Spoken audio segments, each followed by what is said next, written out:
የመምህር ልጆች ያው በእነሱ ስም ሰላም እኔ ወለተ ስላሴ ይባላለሁ። እሺ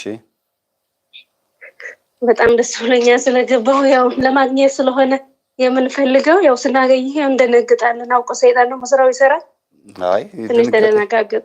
ድንጋጤው ከመጥፎ አይታይም፣ ችግር የለውም፣ አትደንግጡ። እሺ ምን ታዘዝ? ባስተማርከው ትምህርት ዛሬ በጣም በእውነት በጣም ትልቅ አስተማሪ ነው። ሁላችንም በያለንበት ብዙ ፈተናዎች አሉ።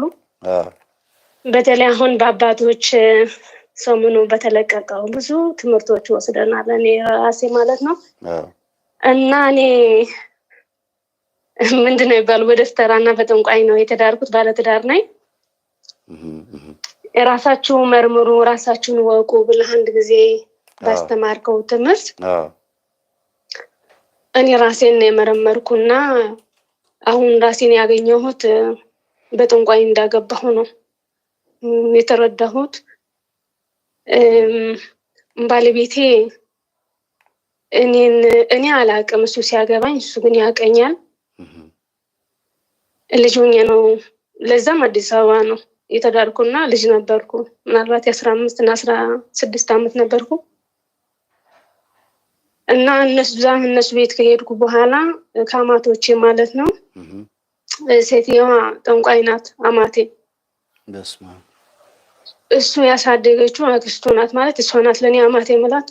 እናቱን አይደለም ያለችው ከሱ ጋር አክስቱ ናት። እንደ ልጅ ሆናን ያሳደገችው እንደ እናት ማለት ነው። እና እዛ ቤት እሷ ምን ትላለች? እኔ አሁን ነው በዛን ጊዜ ለኔ እሷ ለኔ እንደ መልአክ ናት እንጂ ምንም አውቀው ነገር አልነበረም። እና እኔ እንደተመረጥኩ ነበር የወሰድኩት። ምንድነው የምትለው እሷ? እኔ ሶስት ልጆች ሄዳ አይታለች። እሱን ለመዳርና እንዲያገባ እነዛ ልጆች አልተመረጡም። በጠንቋዩ ቤት በጠንቋዩ ሰውዬ ሄዳ ስትነግረው አይ እነዚህ ልጆች አይሆኑሽም ነው። አንዷ ቁማ ቡና ቀዳሽ ነው የምትለው፣ አንዷ ደግሞ ምንም ለኔ የምትመች አይደለችም ነው የምትለው የዛን ጊዜና አሁን ነው የገባኝ። ልጆቹ ምናልባት እሷ በምትፈልገው ቦታ የሚሄዱ ልጆች ምናልባት ስላልሆኑ ይሆናል። እኔ ለነሱ የገጠምኳቸው በቤተሰቤም ባለው ነገር ላይ የኔ ቤተሰቦችም ጤነኛ አይደሉም፣ በዚህ በጥንቆላው ቦታ ላይ የሚሄዱ ናቸውና አሁን ራሴን ያገኘሁት እኔ በጠንቋይ እንደተዳርኩ ነው።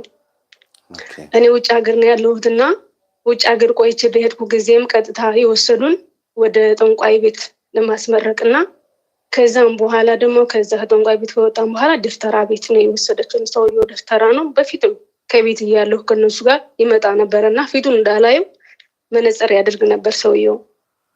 እና አሁን ከስንት ዓመት በኋላ ተመልሰን ወደ ኢትዮጵያ ስንሄድ ወደዚህ ሰውዬ ነበር ቀጥታ የተወሰድነውና ያ ሰውዬ መጀመሪያ የጠየቀኝ የእናቴ ስም ነበረና ከዛም በኋላ የኔ ስም ነው የተጠየቀው። እና ይዘነው የመጣን ወደዚህ ወረቀት እኔ ሳላየው ባለቤቴ ማለት ያ ወረቀት እንዴት እንደገባ አላውቅም። ቦርሳ ውስጥ ነው የተገኘና እቃ ስናገላብጥ ባለቤቴ ነው ገጣሚ ያ ወረቀት ያገኘው። ያ ወረቀት በረጅም ነው የተጻፈው። መቼም ጣራ ይደርሳል በቁመት ልክ ነው። በጣም 2 ሜትር 3 ሜትር ይሆናል ቁመቱ ማለት ነው።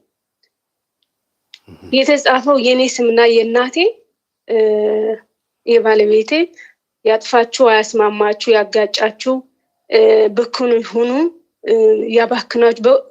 ግዕዝ የሚችል ሰው ነው ያነበበው። በጣም የሚያስቀይምና እዛ ወረቀቱ ላይ እንደተጻፈው እኛም ትዳራችን ብኩን የሆነ ገንዘባችን በጣም የጠፋ የባከነ በጣም ብዙ ጊዜያችን ነው መምህር ውጭ ሀገር እኛ ለራሳችንም አልሆነም ለቤተሰብም አንሆንም። በጣም እንሰራለን እናፈራለን። ገንዘባችን ግን በጣም ያልተባረከ ነው። በዚህ ግባ የማትለው ቦታ ላይ ነበርነ ወደ 20 ምናምን ዓመት ስንኖር ማለት ነው።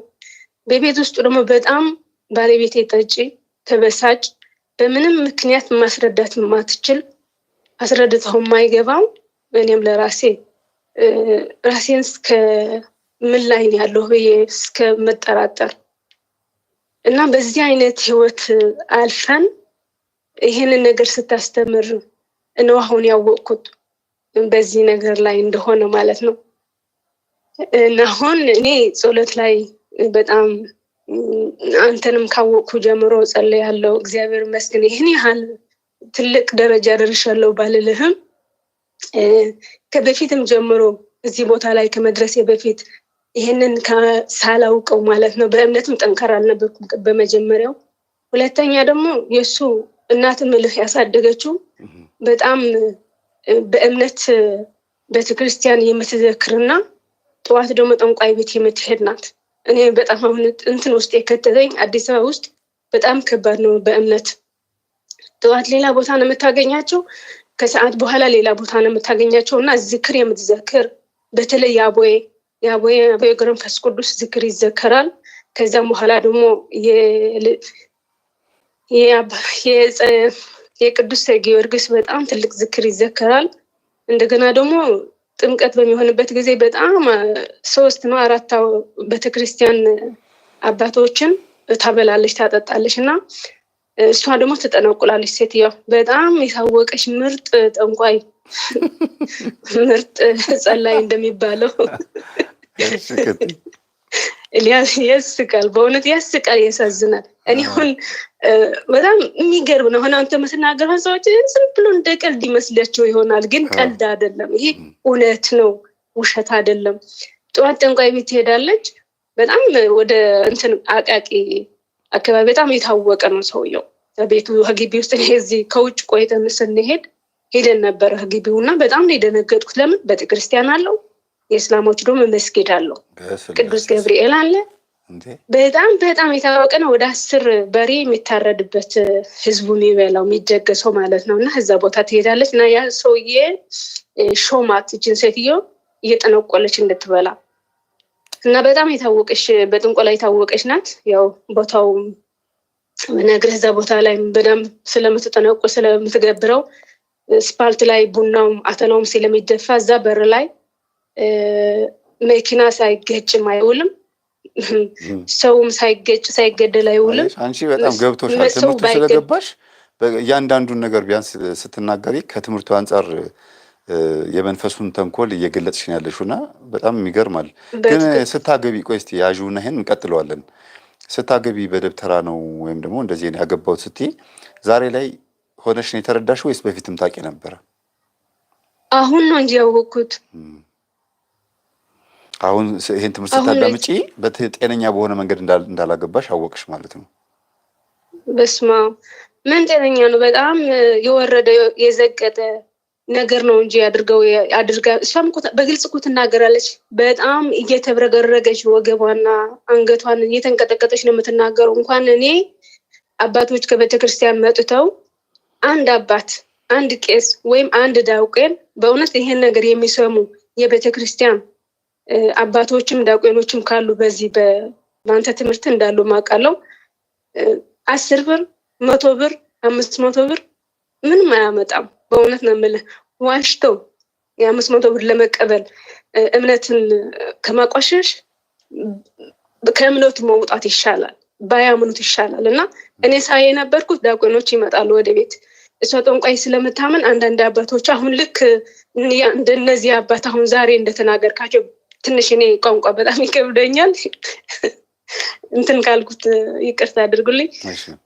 አሁን ዛሬ በተናገርከው በዚህ በሌብነት በጣም ንጹህና ትክክል ስለነበሩ እኔ አባት በጣም ይጠሉ ነበረ እና ከአንዳንድ ቤተክርስቲያን በጣም ንጹህ የሆኑ አባቶች አሉ፣ ንጹህ የሆኑ ዲያቆኖች አሉ እና ደግሞ በጣም የወረዱ አሉ። ምን ይላሉ መጥተው እርሶ ጠንቋይ ኖት ብለው አባ እገሌ እንዲህ ብለው መጥቶ ተናግረዋል ብለው መጥቶ ከተናገሩ ያንን አባት ወይም ታስገድለዋለች እዛ ጠንቋይ ቤት ሄዳ፣ ወይም ደግሞ ከስራው እንዲባረር በአባቶች በዛ ተዋርዶ እንዲወጣ ወይም ዳቆኑ 10 ብር ይሰጠውና እዛ ቦታ ላይ ሄዶ ለእኔ አባት እንዲያዋርዳቸው በቃ እንደዚህ አይነት ስራ ነበር የምትሰራው ሴትዮዋና በገንዘብ የሴት ደብተራ ነች። ለምን እንደዚህ ታደርጊ? ምን በላት ትበልጣለች። ከደብተራ በላይ ጠልሰም እንግዲህ ክታብ ጠልሰም የምታረግ ከሆነ እንግዲህ ምን ይባላል? ይሄ እኮ ከዚህ ሁሉም ነገር አላት። አንደኛ በካርታ ነው የምትጠነቆለው፣ ሁለተኛ ደግሞ በዛጎል አይደለ ትልቁ ዛጎል። እንኳን ገባሽ አንቺ ሰፌድ ላይ በካርታና በዛጎል የሚጠነቁሉት እንዴት እንደሆነ ተናገሪ። እኔ በዚህ ጉዳይ ላይ ነው ብዙ ጊዜ ጥናት ያላደረኩት አልገባኝም አለ ካርታው የተለያየ ካርታ ነው ያላት ከውጭ ለሚመጡት በካርታው ይታይላቸዋል እንደዚህ በተለያየ ነውና በዛጎሉ ነው የምታየው በብዛት 3 ናቸው ዛጎሎቹ በዛጎሉ ነው የምታየው ሲገለበጥ የምትነግራቸው አለ ቀስቱ ወደ ኤሌክትሪክ ካለች ጦርነት ይጀምራል ካለች በዛ አመት ጦርነት ይጀምራል እንደዚህ ነው ቀስቱ ካለቻቸው በዛ ቀስት ነው የሚሄዱትና በተለይ የሚመጡት ባለስልጣኖች ናቸው እኔ አሁን ይሄንን ነው ማለት አልችልም እዛም ስለነበርኩ እንደመንግስት ሆና ስም ሳትጠቅሺ ግን ያለውን በደንብ ንገሪን ነው እኮ ማለት ነው ያው በዛጎሉ ይጠነቆላል እንደገና ደግሞ ግብር የሆኑ ሰዎች አሉ ሰራተኞች ያንዱ ሆቴል ሰራተኛ ትቀጠርና ጎኗ ያለችው ሴትዮ ሆቴል ነው የነበረ ቤቷ መጀመሪያ ማለት ነው 2 ሆቴሎች አንድ ላይ ተጣብቀዋልና ሁለቱ ግን አንዱ ባለትዳር ነው ልጆች አሉት ከጎጃም ነው የሚያስመጣው ወደ ከዛጎሉ ከጥንቆላ ወጥቼ መጣሁ ግን መለስበታለሁ ሁለቱ ግን በጣም እንትናቸው በጣም እቺ የኔቷ አማትና ጎረቤቷ ውጊያ ታውቃለህ የመንፈስ ውጊያ ሲዋጉ እሱም ሄዶ ሲያስደግምበት እሷም ስታስደግምበት እሱም ሲያስደግምበት እሷም ስታስደግምበት በጣም የሱም በለጠና የሷ ኤሌክትሪክ ሁሉ ተዘጋ ምንም አይሰራም ሽንት ቤቱ ተዘጋ እና ማዲ ቤቱ ደግሞ ይሄ መጠጥ የሚጠጣበት ሳሎን የተደረገው አሁን አለ በፊት ነው የነበረው መጠጥ ቤት ከዚህ ሰውዬ ጋር እንዲህ ሲዋጉ በመንፈስ የሷ ተሸነፈ መሰለኝና እንትኑ ተዘጋበት መብራት የፈለገ ሰራተኛ መጥቶ ያየዋል ችግሩን ግን አያገኙትም ለምን የመንፈስ ስራ እንዴት አድርጎ ነው ሲዋቁት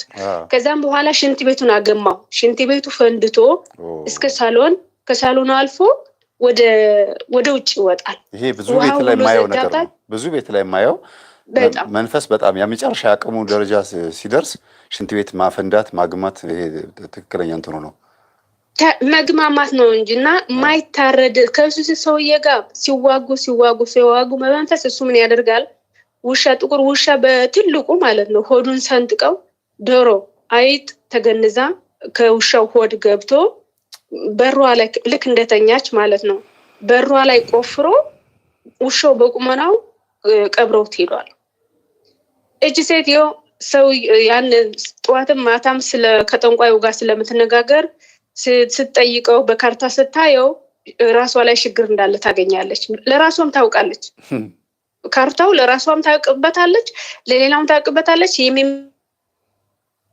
ምን እንደሚያደርጋትም ታውቃለች ለምን አንደኛው ከትልቁ እዛ አቃቂ ካለበት ቦታ ላይ ያለው ትልቁ ሰውዬ በጣም ትልቅ ቅርንጫፍ አላት ማለት እንትናቸው አንቲናቸው የተያዘ ነው እና ምን ታያለች እዚህ በሯ ላይ የሆነ ነገር እንዳለና ጧት ተነስታ ሰው አስመጥታ አስቆፍራ ስታየው እውነትም ውሻ ጥቁር ውሻ ነው አይጣላ የሆነ ነገር አለ ሁሉም ነገር ብቻ የተገነዘ ነው በብዙ ነገር የተገነዘ ነገር ነው ያው ውሻ ወጣ ግን እሷ ላይ ብዙ ስቃይ ደረሰባት ብዙ ችግር ደረሰባት ብላ ግን ብዙ ነገሮች አሉ ብዙ የተቀበሩ እሷም ስታስቀብርበት እሱም ሲያስቀብርባት እሷም ስትሄድበት እሱም ሲሄድ እነዚህ ሁለቱ ሰዎች ውጊያ ጀመሩ የመንፈስ ውጊያና መጨረሻ ላይ ግን አሸነፈችው እሱም ሞተ ልጆቹም ሞቱ እንትኑም ተዘጋ ሆቴል ቤቱም ተዘጋ ተወረሰ በመንግስት ጭራሹ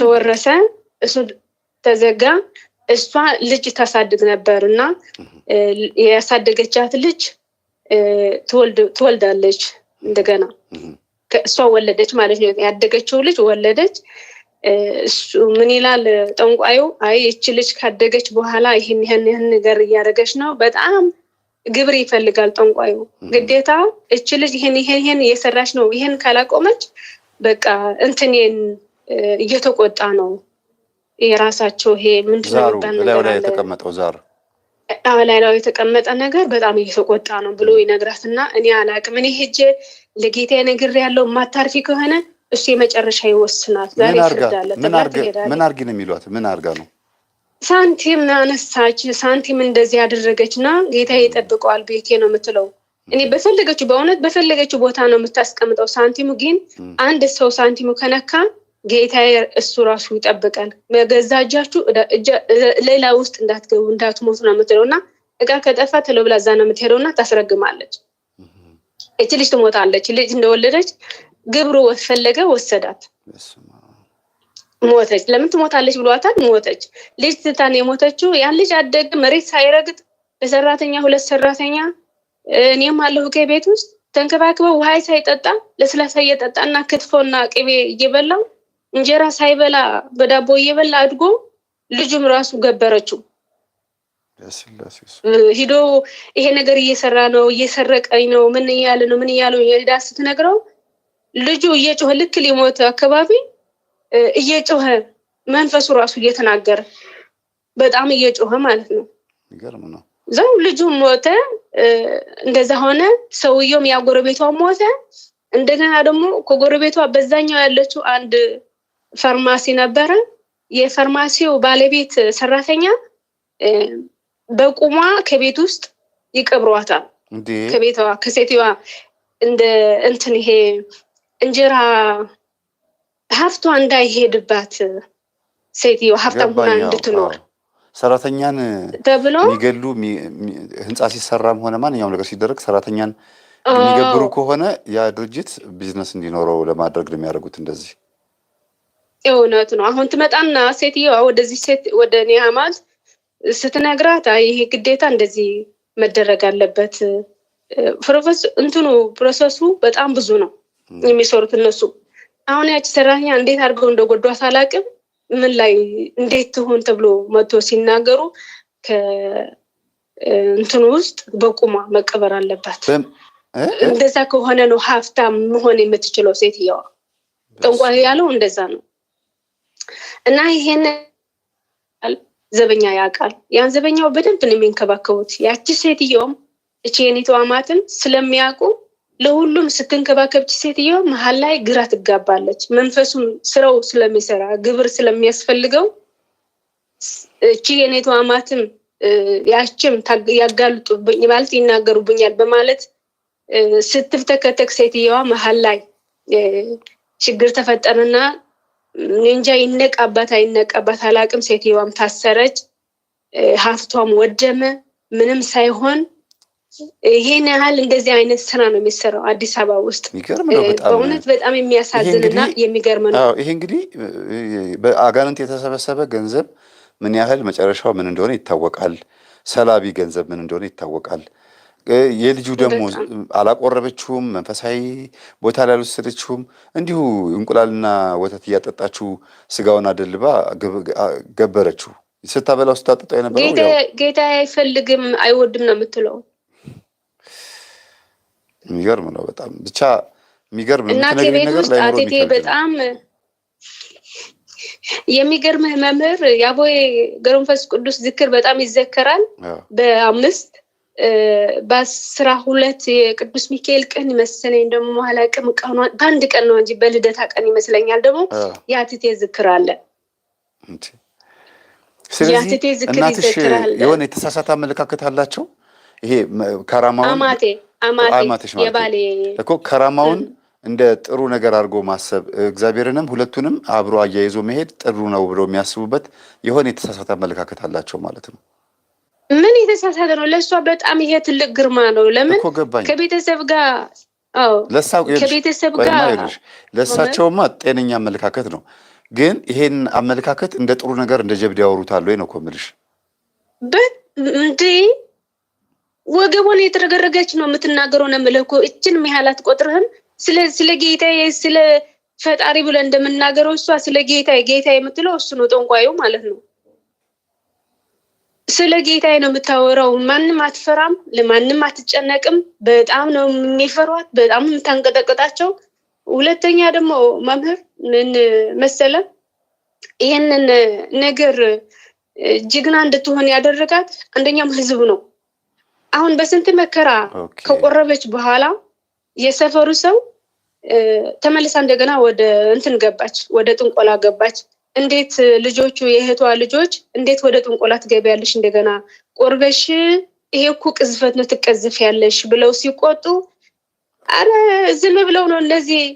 ታዲያ ሴትዮዋ በምን ይብሉ? የጠንቆል ይሄ እኮ ስራ ነው እየሰሩ ይብሉ እንጂ ምንድነው ይሄ?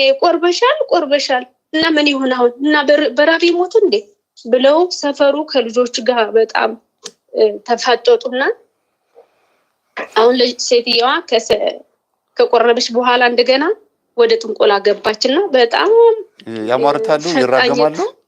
ምናልባት የሚያሟርቱ የሚራገሙ ከሆነ ነው የሚፈለጉት ብዙ ጊዜ እንዴ።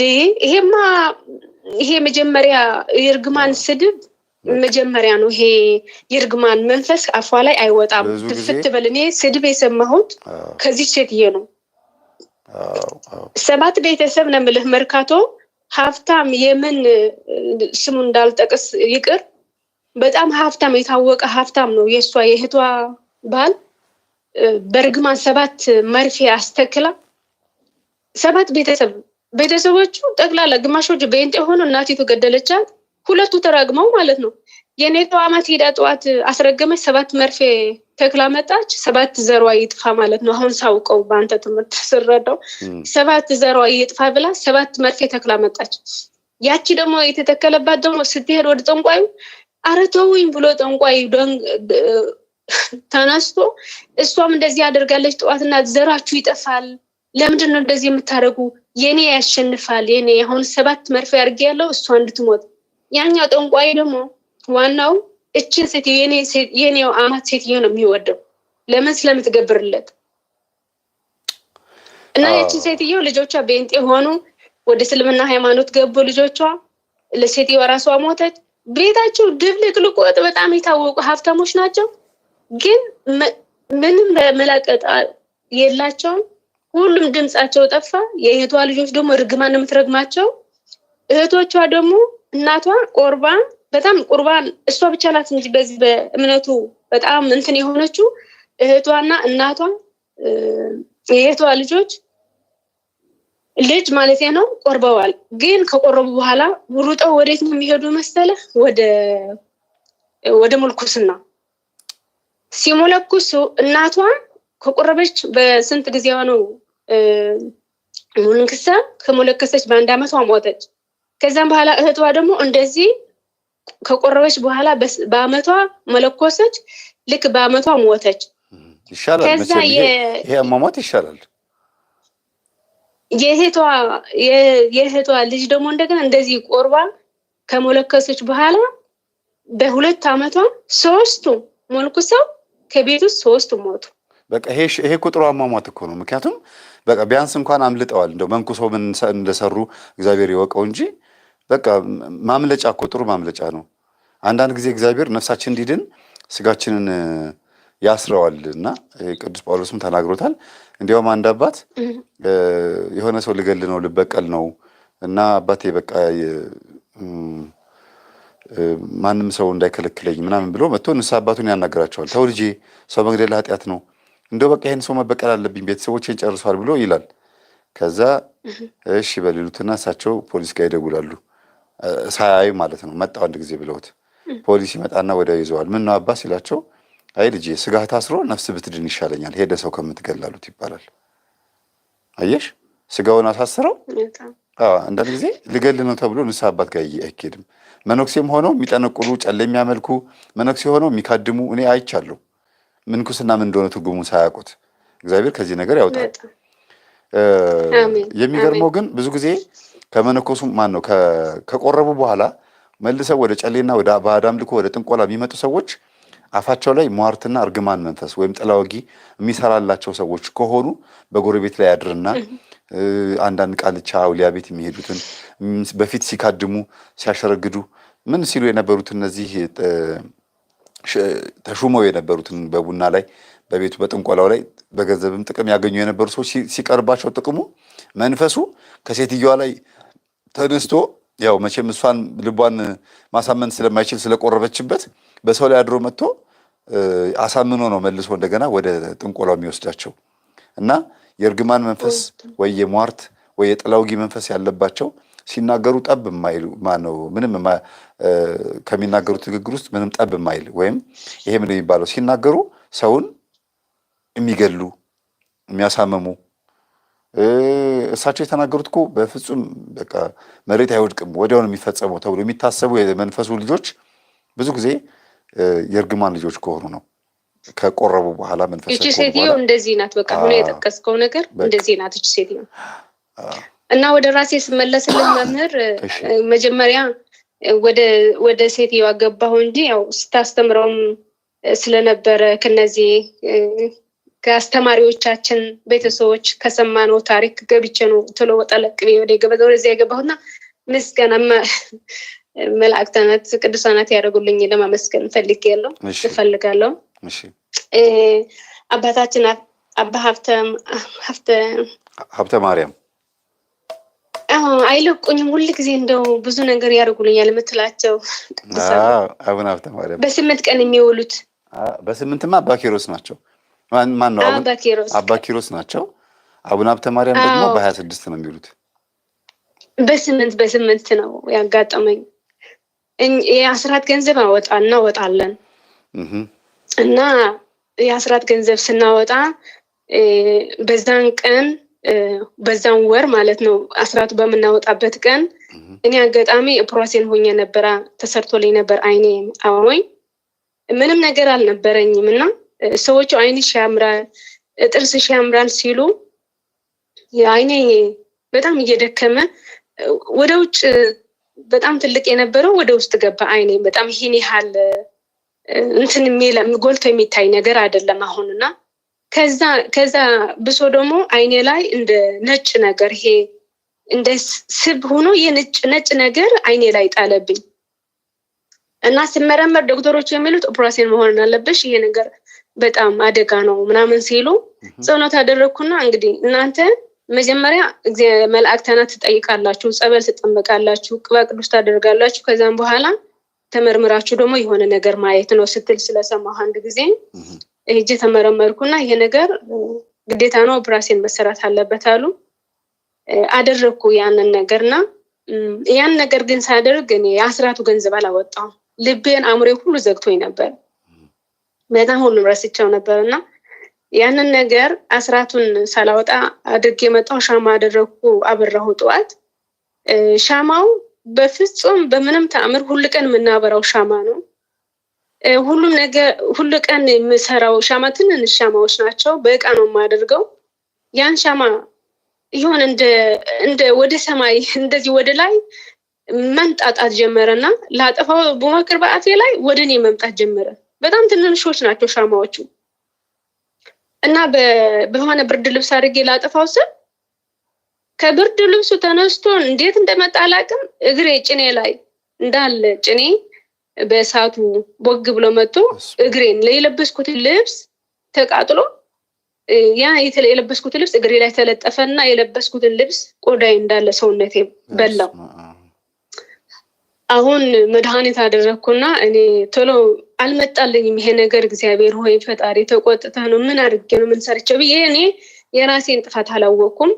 ዝም ብለን አደርን። በመነገታው ባለቤቴ ወደ የሆነ ቦታ ላይ እቃ ሊገዛ 1000 ብር ይዞ ይወጣል። 1000 ብርና የራሱ ይሄ ትንሽ ቦርሳ የወንዶች ቦርሳ የምትይዟል አይደል? እሱ አለ። ያን ብር ግን ከእንደዚህ አይነት ቦታ ላይ እንድታደርገው የሚሰጥበት ቦታ ነበር። እኔ እንዴት እንደሄደ አላውቅም። የሆነ ቦታ ስልክ የሚደወልበት ወደ ኢትዮጵያ ልደውል ብለው ገብቶ ያንን ቦርሳውን እዛ ቦታ ረስቶት ይመጣል ከነገንዘቡ ማለት ነው። በመነገታው ሲሄድ ባለቤቱ አላየሁም። ደውሎም ሲጠይቀው እኔ አላየሁም አለው። ስም አልኩት፣ ምናልባት ይሄንን ነገር የሆነ ነገር አለው። እኔም ተቃጠልኩ፣ አንተም ገንዘቡ እንዳለ ጠፋ። እንደገና ደግሞ ገንዘቡን ልትሰጥ ነበር እንጂ ሄድከው እንዴት ልትገዛ ገባህ እዛ ቦታ ላይ? ከምን አምጥተህ ገንዘብ ነው? ትርፍ ገንዘብ ደግሞ አላዘም። ካነሳ ከዛ ገንዘብ ነው የሚያነሳ። መነሳት የሌለበት ገንዘብ ነው። ተነጋግረን ነው የሄደው እና ያን ገንዘብ ቦርሳው እንዳለ ጠፋ፣ ገንዘቡ ጠፋ። አሁን ተመልሼ ወደ ቤት መጣሁና ቀኑን ሳስታውስ 8 ቀን ነው ምንድነው ብዬ ሳስብ ለአስራት ገንዘብ አላወጣንም። እግዚአብሔር ሆይ በጣም ይቅርታ ብለን ጸሎት አድርገን የአስራት ገንዘባችን አስቀመጥነውና ይሄን ገንዘብ በእውነት ለኛ የማይሆን ከሆነ እኔም እግሬን የተቃጠልኩት በራሳችን የእግዚአብሔር ገንዘብ ሰርቀን ስለሆነ ፈጣሪ ይሄ ገንዘብ የኛ ካልሆነ አይመለስ፣ ንብረታችን ከሆነ ግን እግዚአብሔር አንተ መልሰው፣ ንብረትህ ግን አስቀምጠናል ብለን የአስራት ገንዘብ መለስንና በስልኩ ስጠኝና ልደውልለት ብዬ ስልኩ ተቀበልኩ። እኔ ሳልደውልለት ሰውየው ደውሎ አይስ ገንዘብ ቦርሳ ተገኝተዋል በእንትኑ በዚህ ቅድም ስታሳየው የነበረው እንትን አለ ይሄ በቪዲዮ የሚታይ ሱቁ ላይ የተገጠመ ነገር አለ። ካሜራ ኦኬ፣ ሴኩሪቲ ካሜራ።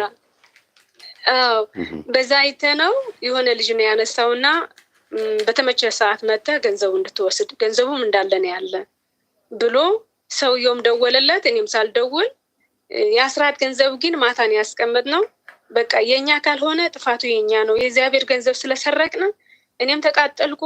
እግዚአብሔር የተቃጠልኩት መቃጠል ሳይሆን ለኔ ቅባ ቅዱስ ነው፣ ለኔ ይሄ ትምህርት ነው ብለን ማታ ጸሎት አድርገን ተኛን። ገንዘባችንም ተመለሰልን። እኔም ደህና ሆንኩ። አስራታችን ገንዘብም ወደ ቦታው መልሰን አስገብተናልና እግዚአብሔርን አመስግኑልን። የሚገርም ነው በጣም።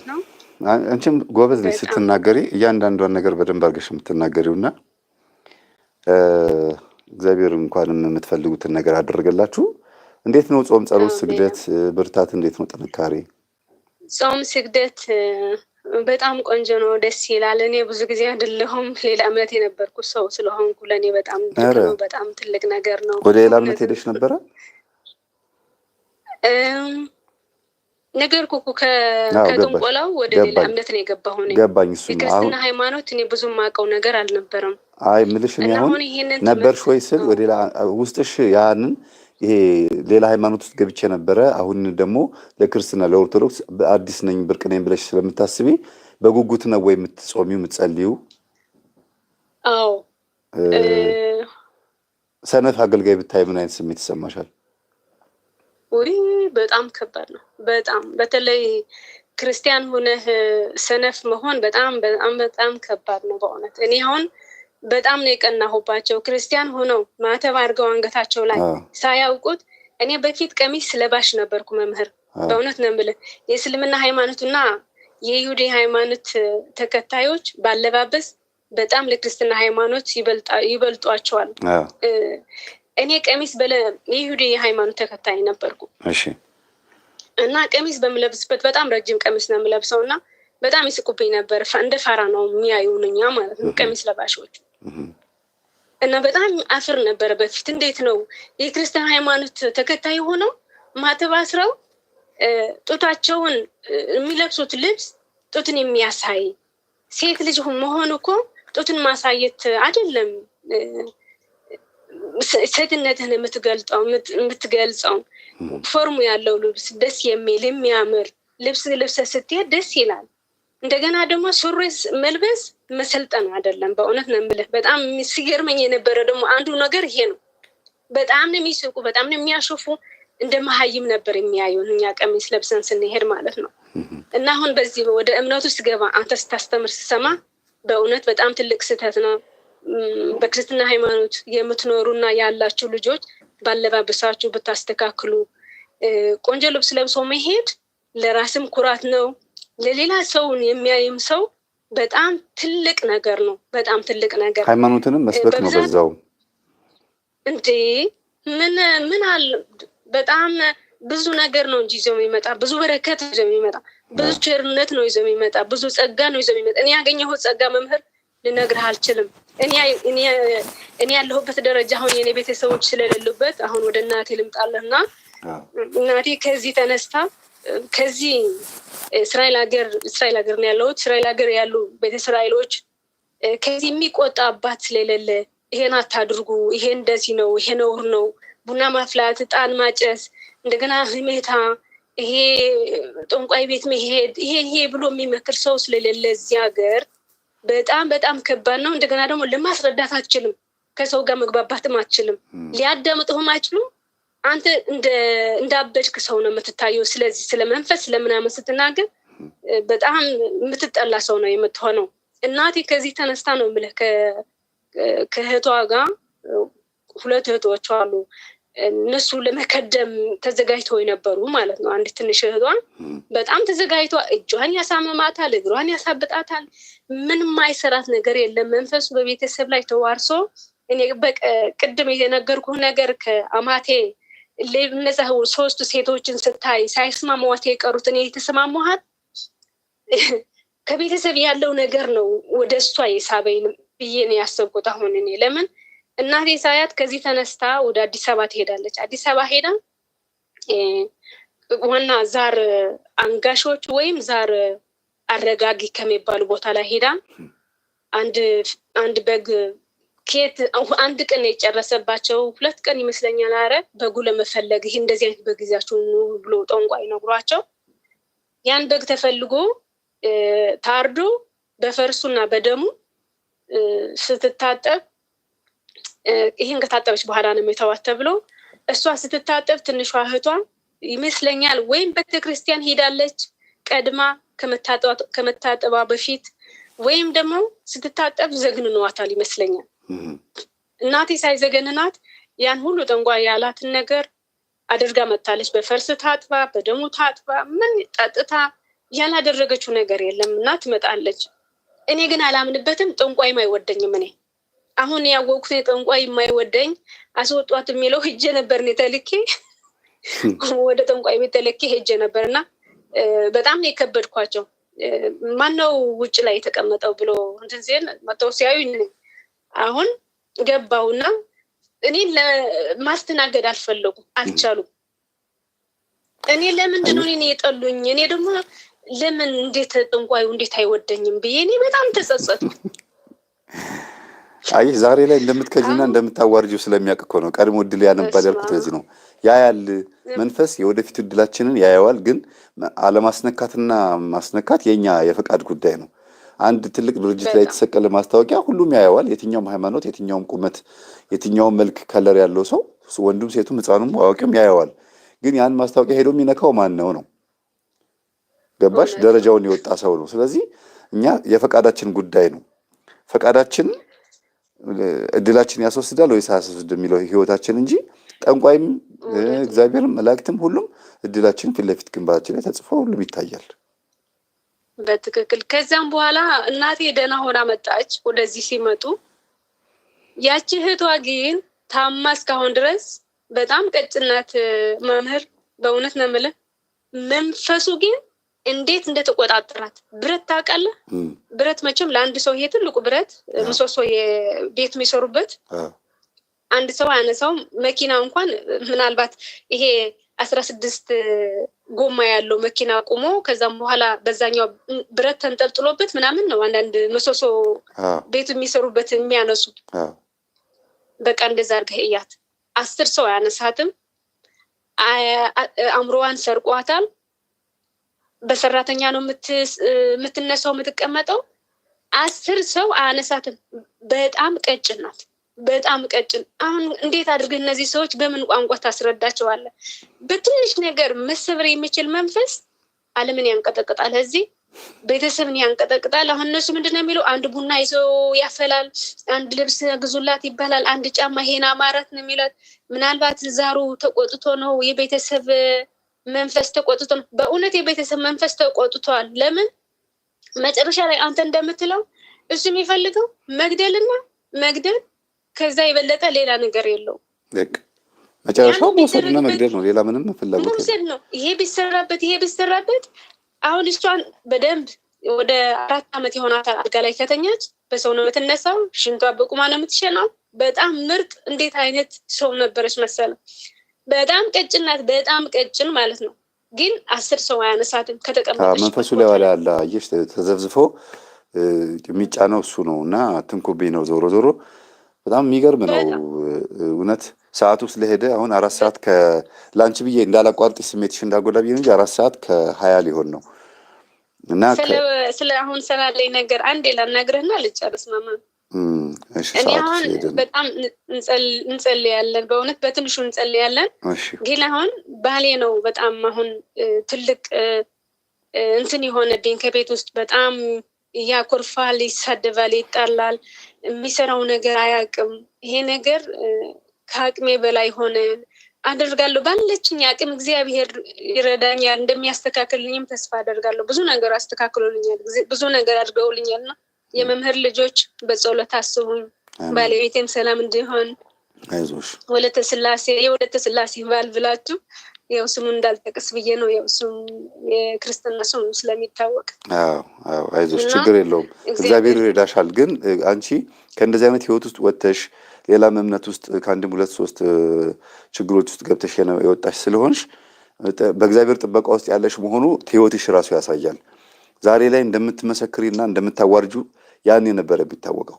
አየሽ፣ አጅሬው ያቅሻል። እግዚአብሔር ደግሞ ቀድሞ የጻፈልሽ ስን ለአንቺ የፈቀደው፣ አንቺ ደግሞ ከፈቀድሽ ያን የምታነሺው እድል ሰጥቶሻል፣ ጸጋ ሰጥቶሻል። እና ይሄንን ነገር ተጠቀሚበት ነው የምለው። ያለ ምክንያት አንቺን ከዛ ሁሉ ቤተሰብ መካከል ነጥሮ ይሄን እንድትመሰክሪ አልፈቀደም። ያለ ምክንያት አንድ ጥሩ ነገር ላይ የምትቀመጭና ልጆችሽንም ሆነ ቤተሰብሽን አንድ ለውጥ የምታመጭ ልጅ ስለሆንሽ ነውና አይዞሽ፣ በርቺ፣ ምንም ተስፋ እንዳትቆርጪ። ፈተናው አንዴ ግን መምህር ልጄ አዲስ አበባ እያለና ትልቋ ልጄ አንዲት ጎረቤታችን በጣም ጥሩ ጎረቤት ናቸውና ለምን አታቆርቢያትም ብለው ሲሉኝ እኔ የይሁዲ ቤት እንትን ነኝ እንዴት አድርጌ ያቆርባታለሁ ስላቸው ግዴልሽ ማቆርቢያት ብለው ተቆጥተውኝ ሄጄ ማርያም 4 ኪሎ 7 ቀን አቆርቢያታለሁ። እና ቆርባ ልክ ስትጨርስ ሁል ቀን በቆረበች ቀን ጡት በማጠባት ጊዜ ሁል ቀን ታስታውክና ቁርባኑን ታወጣዋለች። ሁል ቀን ማለት ነው። ይሄ ነገር ከምን የተነሳ ነበረ በዛ በወቅቱ?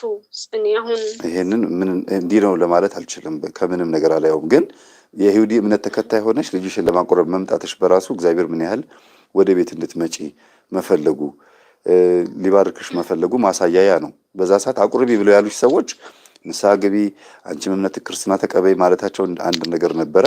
ግን በእምነት መተሻል። ኦልሬዲ አሁን ወደ ክርስቶስ ተጠቃለሽ፣ ተጠምቀሽ ክርስቲያን ሆነሻል። ግን በዛ ሰዓት የነበረውን ነገር ያን ጊዜ ክርስቲያን ሆኛለሁ። ግን መምህር ባለቤቴ መቁረብም አይፈልግም። እኔ በ50 ምናምን አመቱ ነው፣ በእድሜ ዝቅ ያልኩ ነው። እሱ በጣም እድሜው ትልቅ ነው። ግን መቁረብ አይፈልግም፣ ቤተክርስቲያን መሄድ አይፈልግም። እሱ ካስገባኝ በኋላ እሱ አሁን መፍራት ጀመረ። ከሰው ፊትም ራሱን እንደማዋረድ ነገር እሱ ብቻ ነው ያለኝ እንጂ ሁሉም እንትን ነው ማለት በእምነት የሚያምን ሰው የለም። ክርስትና ሃይማኖት የነበሩ ናቸው። ግን እኔን ብቻ አፋጡ። አሁን ወደ እምነት ከገባ በኋላ የራስሽ ጉዳይ ምንድነው? እኔ እንድቆርብ ነው እንደ በልጅነቴ እንድቀዘፍ ነው እንደ የምትፈልግ ይለኛል። የትምህርት እጥረት ነው። ይሄ የእውቀት እጥረት ነው። ችግር የለውም፣ አትጨናነቂ። እንደዚህ ግን እንዲያውቅ ባለቤትሽ እንዲያውቅ እንዲገባው ጸሎት አድርጊ። ለምትወጁ ታቦት መናገር ነው እንጂ በጥላቻ አይደለም። እንደ መቀሰፍ ከቆጠረው እንዲያውም ኃይል የእግዚአብሔር ቅዱስ ቁርባን ኃይል እንዳለውና እንደሚፈራ እንዳልናቀው ያሳያል። ስለዚህ ከፍርሃትና ከጥንቃቄ እግዚአብሔርንም ከማክበር አንጻር እንደሆነ ተረድተሽ እግዚአብሔር ሆይ የእውቀት እጥረቱን አንተ በእውቀት ሙላለት ብለሽ ትምህርትና እውቀት እንዲያገኝ ብቻ ጥረት አድርጊ። እሺ ሰላምዬ፣ እንኳን ደስ አለሽ በልልኝ። ልጆችህንም እግዚአብሔር ይባርክልህ፣ ጤናቸውን፣ ሰላማቸውን፣ ጸጋቸውን ያብዛልን። አንተም ጤናህን ይስጥ። ባለቤትህን በእውነት መመስገን ያለባት ባለቤትህ ናት። እግዚአብሔር በጸጋ ይጠብቅልን። ባለቤትህንም ለባለቤትህም ሰላም በልልን።